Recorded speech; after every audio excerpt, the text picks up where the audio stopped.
Guys. So we have been having different crosswalkers come forward and share some of the reasons why they are crosswalkers, and we invite Carrie Nuccio to come up, who is one of the bubbliest, happiest, cheerful, lovely people you can ever meet. So don't blow it now, Carrie, because I just set you up.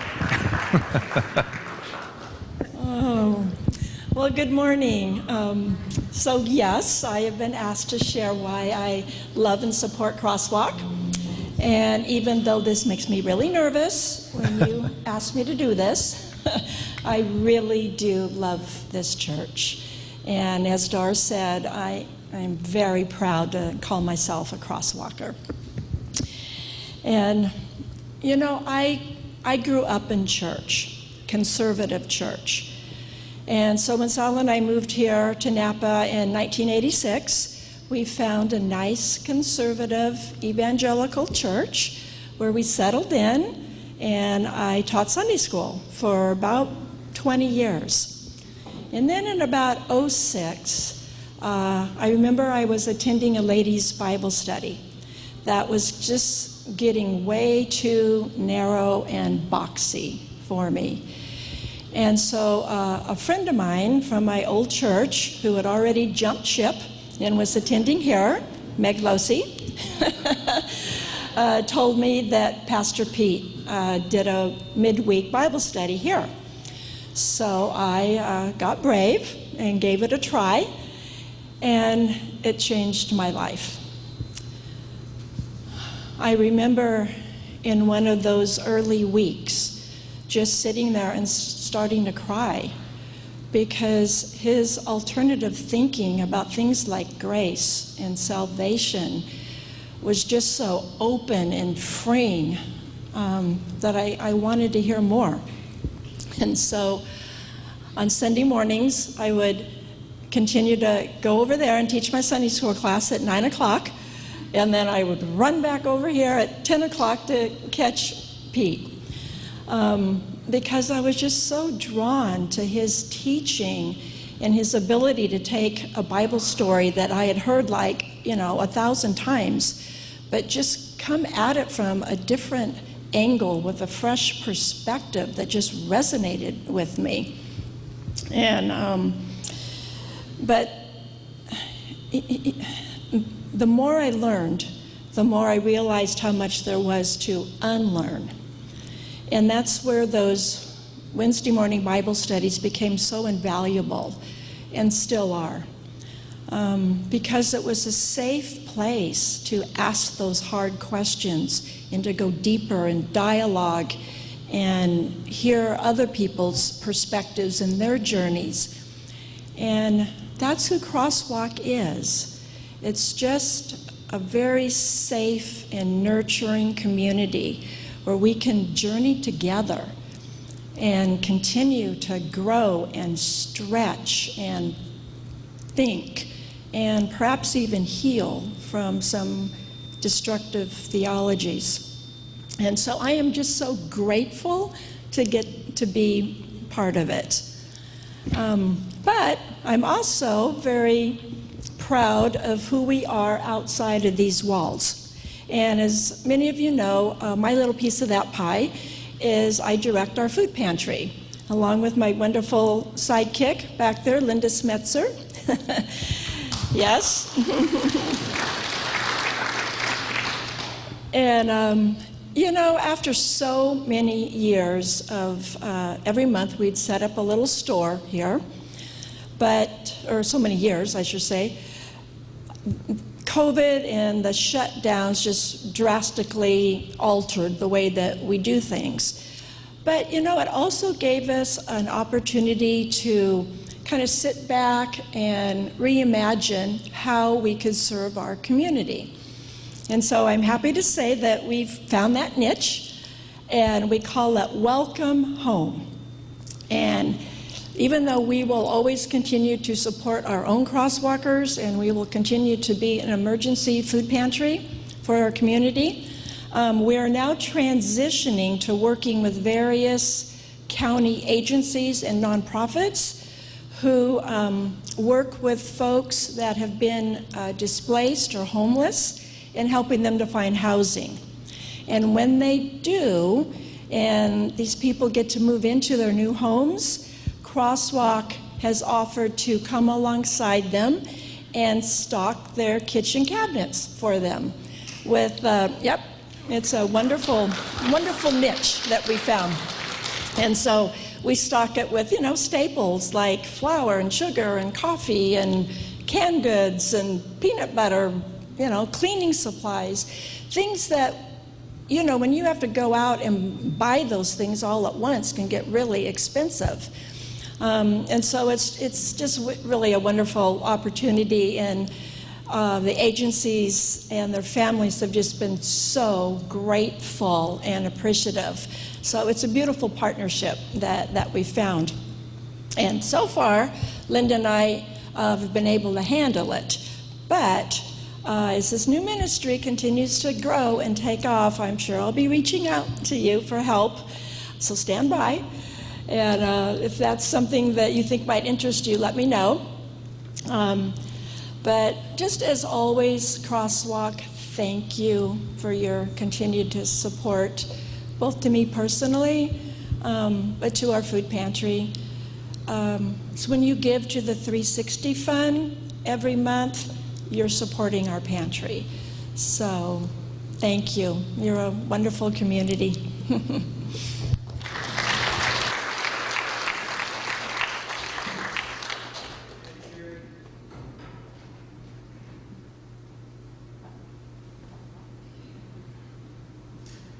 Give just a moment for my ego to deflate after her very kind comments.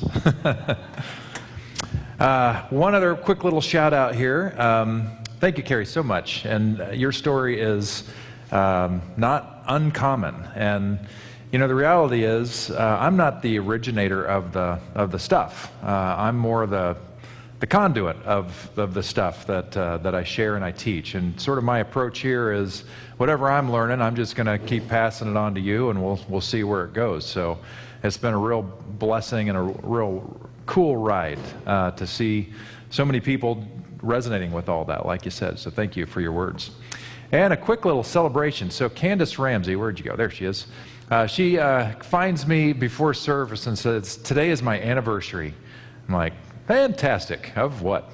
She said it was 1 year ago today that she started coming to Crosswalk and committed to coming every single Sunday. And she has not missed one. So well done. Well done. And Candace has been a delight to have in our different groups and stuff, and look forward to getting to know Candace more. She's just amazing. I do have one little funny correction to make, if I can find it here. It's loading up.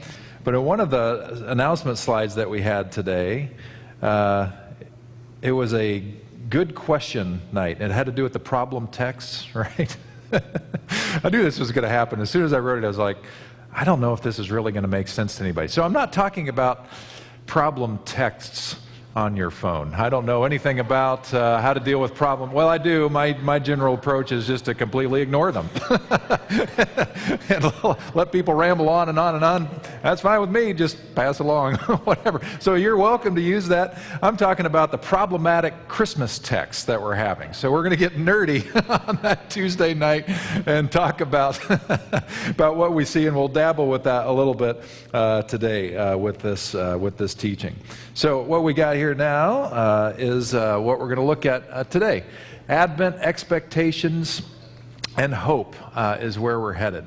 To start off, want to back up several hundred years before anything of Jesus' life happened. And this shows up in Isaiah chapter 2. And this is a text. Isaiah is sort of written in three parts. It's a very long prophetic book. It's the most quoted prophet in the New Testament, or in the Gospels anyhow. And Isaiah was one of these big deal prophets. Prophet was simply a truth teller, so it wasn't necessarily a future teller. That's usually how we think of it. This was a guy who would just simply say what was real to his beloved community. And they would hear it and respond to it positively or not. Sometimes the words were very encouraging, like we're going to see today. And sometimes the words were, hey, get your act together, or it's going to all come crashing down on you. And there were many examples of that. And they might put some of those words in God's mouth and quote God as saying the same thing, which is not altogether wrong, because God also, in God's love for us, looks at us sometimes messing up our lives and is also saying, hey, get your act together or else it's all going to come crashing down on you. So the prophet would act as a voice or a mouthpiece of God in that. But this is what he's saying. It's a much more positive vision of what he hopes for the future. This is a vision that Isaiah, son of Amos, saw concerning Judah and Jerusalem. In the last days, the mountain of the Lord's house will be the highest of all, the most important place on earth. It will be raised above the other hills, and people from all over the world will stream there to worship. People from many nations will come and say, come, let us go to the mountain of the Lord, to the house of Jacob's God. There he will teach us his ways, and we will walk in his paths. For the Lord's teaching will go out from Zion. His word will go out from Jerusalem. The Lord will mediate between nations and settle international disputes. And here I love this phrase, which you see often quoted. They will hammer their swords into plowshares and their spears into pruning hooks. Nation will no longer fight against nation, nor train for war anymore. Come, descendants of Jacob, let us walk in the light of the Lord. So I just want you to see at this point what the end goal is in terms of how Isaiah, as a solid Jewish prophet of old, is seeing what God wants to do in the world. And what God is hoping to do in the world, which is to be such a presence of good news and wisdom that people are going to want to flock to hear this wisdom, and the wisdom will be worked out. People will actually take the advice, and instead of more wars, there will be less wars. We won't need defense budgets anymore. We won't need artillery or weaponry anymore. That's the vision. There's one word that is related to this idea of the future. It's a very Jewish word, and you've heard me use it a lot. Do you know what that word might be? Shalom. Wow. Whoa, you did it. Way to go. Yeah, shalom. This deep peace. There's no need for more turmoil. Doesn't mean everything's going to be great, but we're choosing not to go toward conflict anymore. Well, the first part of Isaiah starts like this, but when Isaiah wrote this, it was not going to be an easy time because they were under threat from a foreign oppressor. That foreign oppressor, despite all of Isaiah's warnings and pleading to get it straight, to get ready, they ignored it largely. And that foreign oppressor came in and occupied Israel. First 40 or so chapters were Isaiah pleading for them to get it. And then finally, toward the end of that first section, that large section, he kind of throws up his hands and say, well, here we are. We blew it. We weren't ready. We didn't listen. And now it's all kind of gone to waste. There's been a lot of bloodshed. Our land is not our own. But, people of Israel, do not take that as God not loving us anymore. Do not view it that way, because God is with us. In the next two brief sections of Isaiah's great book, he talks about how God is with us in deep ways, even when we suffer. It is a representation of God being with us. He calls us the suffering servant. It's really quite beautiful. Well, so that was kind of the idea, but I wanted you to see at the very beginning, the whole idea was peace, marching toward this shalom. I know I'm getting a little nerdy, texty with you, but bear with me. So then, fast forward several hundred years, Jesus is born, and some amazing things happen. He lives his life for 30 to 34 years, somewhere in there, and somewhere between 30 and 36, Common Era, Jesus is killed. And for a brief while, the disciples just continue on in their way, thinking that they're just going to keep living in the way of Jesus and things are going to kind of go toward what Jesus was all about, and maybe Isaiah's dream of shalom everywhere was going to happen. But then time went on and on and on and on and on. The Roman Empire was still there. There were some newcomers that came into the fold about 10, 15 years after Jesus' thing, Apostle Paul being one of those. He was completely enraptured by this new teaching and this experience of God. So Paul keeps going on, teaching and planting new churches, all trying to understand what does it mean to be the people of God, the people of shalom, when we're under the threat of a Roman oppressor. And the Roman oppressor was horrific. While there was some safety from other foreign oppressors, it was hard on them financially. And they were essentially put into a form of slavery at times that they did not want. And their land was not their own. They were constantly under the thumb. Things went from bad to worse. And by the end of the 60s AD, somewhere around, well, actually at 70 AD or CE, Jerusalem finally was sacked. There was an uprising. Zealots and other Jewish people wanted to have their say. There were dreams of an uprising. They longed for this uprising, and they really believed that if they just prayed hard enough and had the courage to take up their own arms, that God would join them in the fight. And as soon as they got out there in the fight, God would protect them. And so they took Jerusalem, and they felt like victory was theirs. And then you've heard me say before, and maybe you've heard the story, but the Roman soldiers just simply surrounded Jerusalem and waited until they ran out of food. And then when they were starving, they allowed the women and children to come out from the city walls. And the menfolk were at the top of those walls, watching their wives and their children walk to what they hoped would be safety. But before they reached safety, the Roman soldiers took out the women and the children as a statement to the Jewish people never to do this again. Then the Roman soldiers stormed the city of Jerusalem, killed all the Jewish soldiers inside, burned the city to the ground, desecrated its temple, wiped it out. At that point, the people that were Jesus followers were in a pickle because they'd been living their life thinking that what God is going to do is, we're just going to follow in the way of Jesus and it's going to work out. It's going to be okay. We just got to keep following and trusting, and someday God will turn the tide and we'll be in charge again.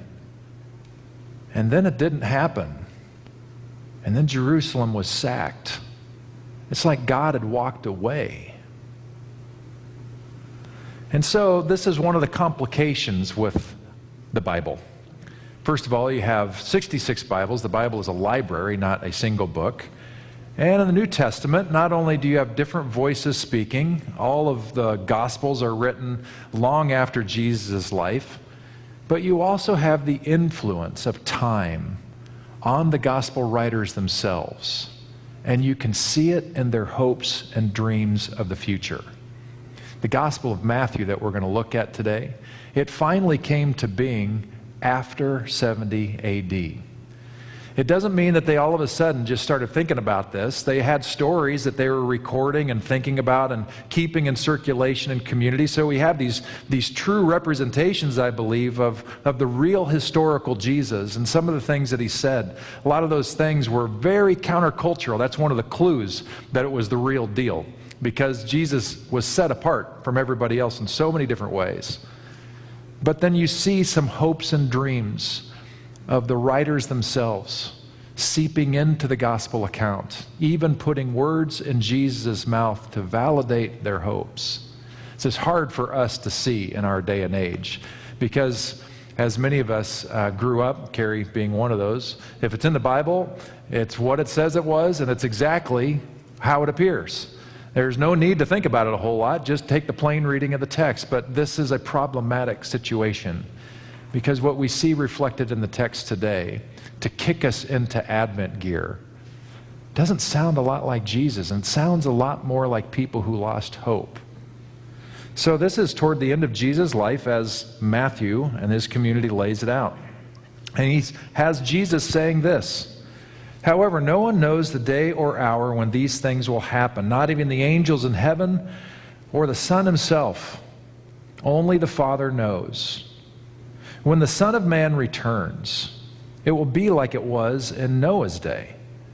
In those days before the flood, the people were enjoying banquets and parties and weddings right up to the time Noah entered his boat. People didn't realize what was going to happen until the flood came and swept them all away. That is the way it will be when the Son of Man comes. That sounds terrifying.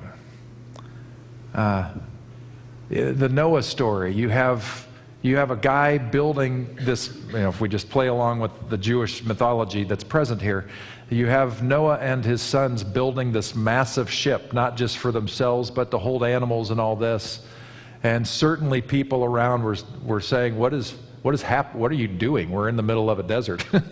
And he's like, well, there's this flood coming. And everybody's like, Noah's crazy, right? So they keep on going and go on with their lives. They don't listen to what Noah has to say. And so the flood comes as a surprise to them. We see this today, don't we? We see this in Florida. We see this in the Gulf Coast, where for days and days and days, warnings after warning after warning, a hurricane is coming. You've got to get out. And yet people are surprised at just how strong the storm is. And some people die, tragically. Well, the words put in Jesus' mouth at this point are suggesting that that's how it's going to be. Like there's going to be some kind of climactic end, and it's all going to blast away, and some people are going to be surprised. Jesus goes on, and there's a whole movie made out of this. 2 men will be working together in the field. One will be taken, the other left. 2 men will be grinding flour at the mill. One will be taken, the other left. So you too must keep watch. For you don't know what day your Lord is coming. Understand this, if a homeowner knew exactly when a burglar was coming, he would keep watch and not permit his house to be broken into. You must also be ready all the time, for the Son of Man will come when least expected. That's why we have a security system in our house. Don't want to miss the coming of the Lord. I could get a text alert any moment now. So if I have to leave, people. It's God. Well, how many of you remember the film from the 70s, A Thief in the Night? Remember that? There to scare people into the loving arms of the Lord, right? And it was a depiction of just this, where 2 people, there's like a guy driving a car with his family, and all of a sudden, half the people are like beamed up, and they're just gone, and cars are wrecking, and people aren't in their house anymore. And that's sort of the picture that we have here, that when God does God's thing, that's what it's going to look like. That's the hope and the dream of the Matthew writers at this point, because it's been almost 40 years since Jesus walked the earth, and they haven't seen the big turnover they were expecting. And they were discouraged, and so their minds started to change. And then when Jerusalem got sacked, they're thinking to themselves, the only hope we have is that God is going to somehow break in from up there, out there, into here, and do a Marvel kind of Thor thing and wipe people out that need to be wiped out and a bunch of other things. But we're going to be okay because God is on our side. And that is a hope that is still with us in many pockets of Christianity today. The idea that at some point in the future, God, who's out there somewhere, is going to break into history and make everything right. Have any of you heard any kind of story like that before? Of course you have, because it's the dominant way of thinking about things like this. Now, backing up about 15 years, but Paul even said such things that can be expanded beyond this, but the Apostle Paul, writing to the Roman church, says, "This is all the more urgent, for you know how late it is. Time is running out. Wake up, for our salvation is nearer now than when we first believed." He's thinking the same thing. At some point, it's going to happen. The night is almost gone. The day of salvation will soon be here. So remove your dark deeds like dirty clothes and put on the shining armor of right living. Because we belong to the day, we must live decent lives for all to see. Don't participate in the darkness of wild parties and drunkenness, or in sexual promiscuity and immoral living, or in quarreling or jealousy. Instead, clothe yourselves with the presence of the Lord Jesus Christ, and don't let yourself think about ways to indulge your evil desires. Why is Paul saying this? He's saying this because in good prophetic form, he's saying, where's this lever? He's saying you've got to clean up your lives, because the day is coming and it's getting closer and closer when God's going to come and do God's judgmental thing. So get your life right, lest you don't experience the fulfillment of your greatest hopes of being saved and instead being condemned. Well, I'm glad we settled that. The problem with these texts, this is one of the problematic sides of this, is it doesn't sound a lot like the birth narratives that begin our story, that begin Advent. And it really doesn't sound a lot like Jesus. Jesus, who seems to be this loving presence everywhere he goes, not judgmental except towards judgy people, right? Those are the only people that Jesus ever really uncorks on, are people who are judging others, who are restricting the flow of grace into the lives of others. It's the only time you see Jesus get really ticked off, is towards judgmental, usually self-righteous religious people. Other than that, he's breaking all kinds of social laws. He's hanging out with lepers and lepers' colonies. He's touching them, which was really inappropriate because they were considered unclean, and that was making him unclean, and all sorts of violations happening. He was picking grain on the Sabbath, so he's breaking Sabbath laws. He healed people on the Sabbath, broke the Sabbath law. He's even hanging out with tax collectors and prostitutes. Because he's an every person, everyday people kind of Jesus, saying that there's a different way of being in the world. And so then when we hear an apocalyptic sentiment like this, where we just got to wait, it's coming, we have to ask the question, where is that dream coming from? And is that really the dream of Jesus? And what I'm going to suggest to you, in my humble opinion, and in the opinion of people that I'm researching with, I don't think it reflects the real Jesus. I think it reflects the terror of the people who are writing his story, their confusion about what is happening here. And it taps into something deep within our human nature of, we know we're being wronged, and somebody's got to pay. And the only way we can imagine anything happening is if God breaks in from outside and does it for us. And we can feel really strangely good about that in weird ways. It sort of does something for us. If I can just go a little bit darker in our own human nature, I would suggest that we generally are really good at separating sheep from goats. And amazingly, when we separate sheep from goats, that's a biblical reference, we're almost always on the sheep side. Have you noticed that? But somewhere in the world, maybe even around our dinner tables, there's someone who's also separating sheep from goats. And we didn't make the cut into the shepherd's flock, right? There are people somewhere halfway around the world that looks at our entire country and says, goats, right? So how do we do this, and how do we think about this, and how do we move away from this very human, vengeful, revenge kind of, weird, not Jesus-y kind of thing, and how do we think differently about it, and is there room to think differently about it? And the good news is there's absolutely room to think differently about this, and it all shows up in the birth narratives that Matthew and Luke gave us. Because you don't have what people were really hoping for when Jesus was born. People were hoping. They were hoping for Thor. At least the Greek people were. They were hoping for or in the Jewish, they were hoping that there would be a new Moses that was so filled with the power of God that it would be like a warrior and go in and kick some butt and we'd all be on top again. That's kind of what they were hoping for, but you don't see that happen anywhere in the birth story.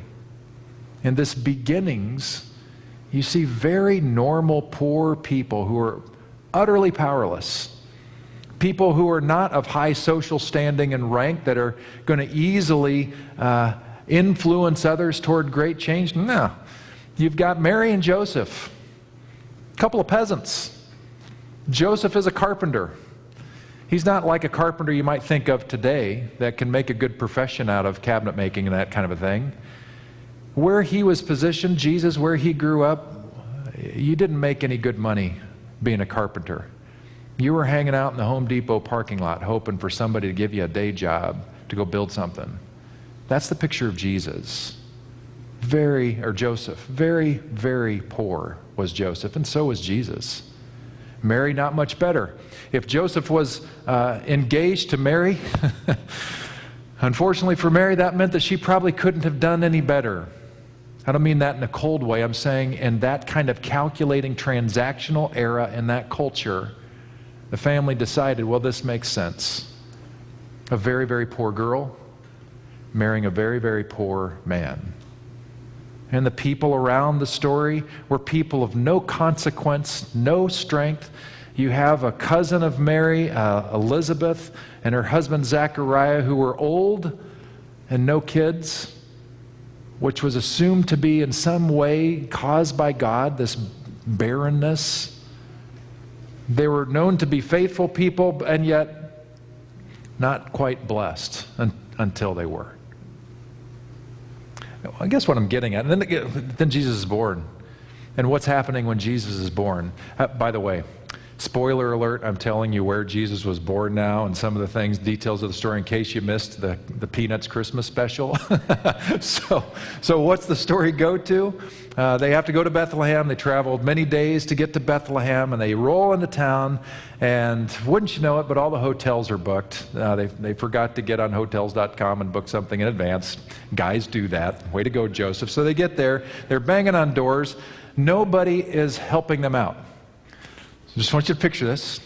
You're in the Middle East, where the hospitality ethic reigns supreme, where it is considered it's just part of the core of being a human being is when you see somebody in need, you care for them. So can you imagine Joseph and Mary, who's this big now because she's about to give birth, and they're knocking on doors, and here's this pregnant, moaning woman because she's going to give birth, saying, do you have any room inside? Any couch, any corner of a floor, anything? And door after door after door gets shut. That doesn't make any sense. And where do they end up giving birth? In a stable. Not a built wood frame manger, but probably a little shallow cave in a hill with a dung-filled floor.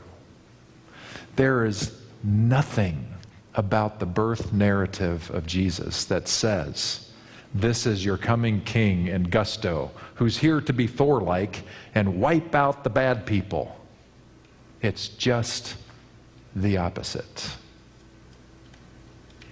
Instead of these poor, I'm going to use this term very specifically, these poor nobodies. Nobody knew who they were. Nobody cared who they were. Most of their names are not written in history. These nobodies were given an invitation to experience something so profound that now we look back at them and say, well, they were nobodies. They were somebodies because they heard the message of God and they went for it. What Elizabeth and Zachariah, what Mary and Joseph, what the shepherds in their fields that night, what the wise men coming from afar all learned in that whole experience in the drama that make up what we call the birth narrative text. They learned that God wasn't going to be breaking in from up there somewhere, but they found out that they themselves were the heroes they had been waiting for. They were the ones who were invited into the story of God. God could not break in from out there because God was already with them. The Spirit of God was not going to break in from heaven above because the Spirit of God was already flowing in their midst. And in this exchange of things, which are very mysterious and curious, and we're still talking about them 2,000 years later because it's such a juicy story, we find regular, ordinary nobodies who are experiencing the whisper of God in their ear to do something profound, to take a risk, to say yes, to go against their intuition, which their culture is saying, don't say yes to this. It's going to be humiliating. But instead, they hear the whisper and they go forward. And because they go forward, the person of Jesus is brought into the world, a different way of being. And because Jesus was raised by people, nobodies, who said yes to the invitation to be the heroes that God was inviting them to be in their normal, everyday, ordinary lives. Don't you think Jesus came by this naturally? So as he began to learn and wonder, what does it mean to be me? Who is God calling me to be in this life? He already had many examples of what it meant to say yes, to bring more of the shalom of God into the world. Now, you can go home today and you can Google search apocalypse and you can Google search end times and all kinds of things, and you'll find out that the prevailing voices in our world are still that later Matthew stuff. There's still a massive voice in the world that's just waiting for the heavens to open and Jesus to come surf riding on the clouds and do something spectacular, like we'd see in a Hollywood show. But there's a growing number of scholars who are looking more and more at that and recognizing it for what it might actually be, which is a deep cry for hope and peace, the only way they can possibly imagine it, which is power coming in and with power squashing other power. But the way of Jesus wasn't that. The way of Jesus was subversive. The way of Jesus was working from the other side, knowing that if you live by the sword, you're going to die by the sword. That you might have momentary peace if you have enough power to squash the other powers of the world, but it's only a matter of time before they come back and do it all over again. That was not the story of Jesus, in my opinion. And it means as we go forward in this Advent, and maybe we need to think differently about the whole thing, and instead of sitting in wonder and awe about the heavens opening up, maybe what we need to do is to spend a little bit more time in quiet, to be silent, to wonder how is God speaking to us, rather than just waiting for the day when God comes and rescues the whole world. Maybe we're the ones that the Spirit of God is whispering into the ears, saying, I just need you to do your part. I just need you to do that one little thing. I know you think you're a nobody, but you're not alone in this world. And my Spirit of God is working through you in ways that you cannot possibly imagine. You do not see the web that my eyes see, God, I think would say. You don't know that this one small act of kindness or thoughtfulness or planning or service or whatever is going to impact more than you can possibly recognize because you're that connected.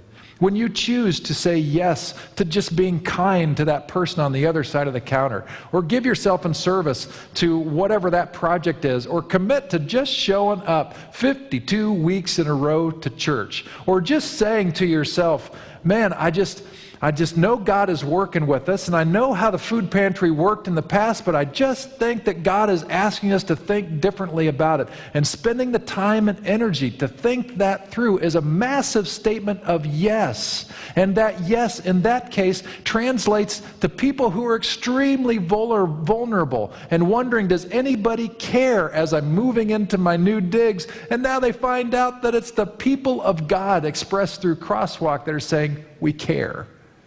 You never know what your yes can mean. But we are encouraged by the story that we have in these birth narratives that is probably more than we can imagine.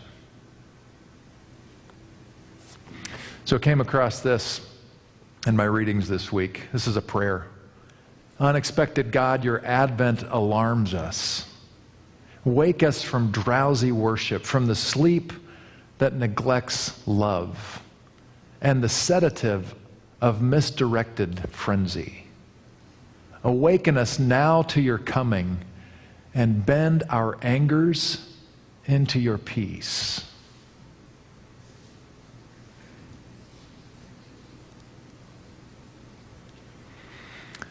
In theology, in the major categories of God's coming, you have origin stories like creation, God speaking everything into being.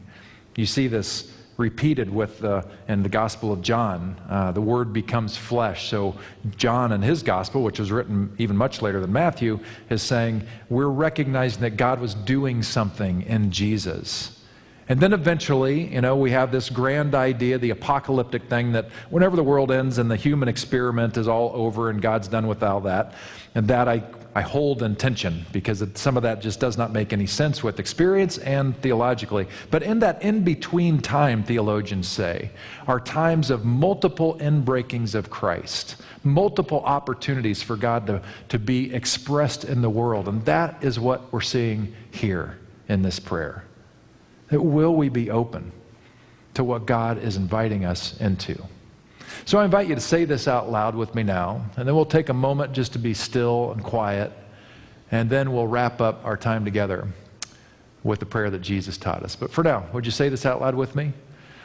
Unexpected God, your advent alarms us. Wake us from drowsy worship, from the sleep that neglects love, and the sedative of misdirected frenzy. Awaken us now to your coming, and bend our angers into your peace. Amen. Would you pray with me? I invite you just to be still. Know that we are not alone in this room. That no matter what state you are in, the very animating presence of God has been here all along, like air that is moving from corner to corner in the room. We'll never know exactly where it's going to show up, but we know it's here.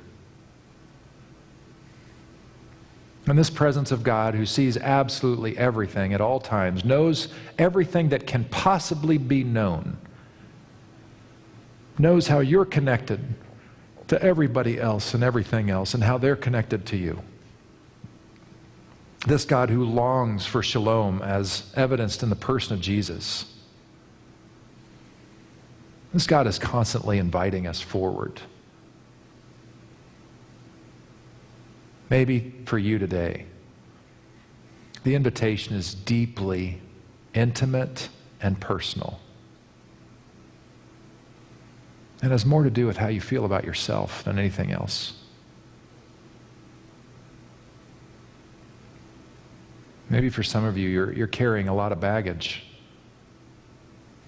And maybe the whisper of the Spirit to you today is to let it go. To forgive yourself. To know that you're really, truly loved and of great value. And that value can never be taken away. So for you today, the yes means to stop pretending, to stop acting a role that you were never supposed to play, and to start really learning to be you.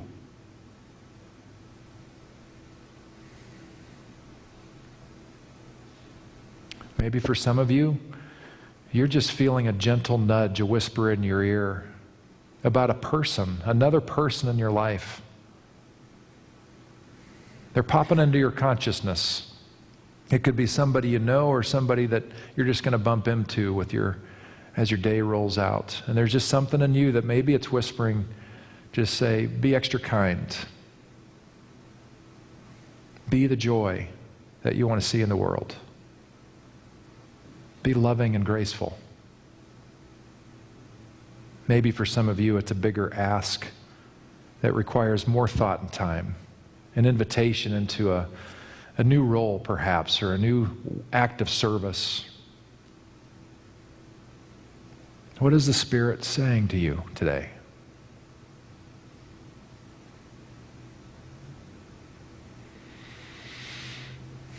So God, we confess to you that we are just a bunch of nobodies here. We say it tongue-in-cheek because here we are speaking to you, and the fact that you listen to us and love us means that we're not nobodies, but that we're loved. So, God, help us to know what you're asking, that we might say yes, even if we think it's silly or small. Help us realize that that is the answer. Help us all in our own way say the yes that culminates in much bigger yeses and much bigger change, even enough to bring a Jesus into the world to show us a new way. To that end, God, we pray the prayer that you taught us to pray. Our Father, who art in heaven, hallowed be thy name. Thy kingdom come. Thy will be done, on earth as it is in heaven. Give us this day our daily bread, and forgive us our trespasses, as we forgive those who trespass against us. And lead us not into temptation, but deliver us from evil. For thine is the kingdom, and the power, and the glory forever. Amen. All right, nobodies who are deeply loved by the very creator of everything, you have such an opportunity to go into the world and bring Christ again and again and again wherever you go. Thanks for being here. We'll see you next week.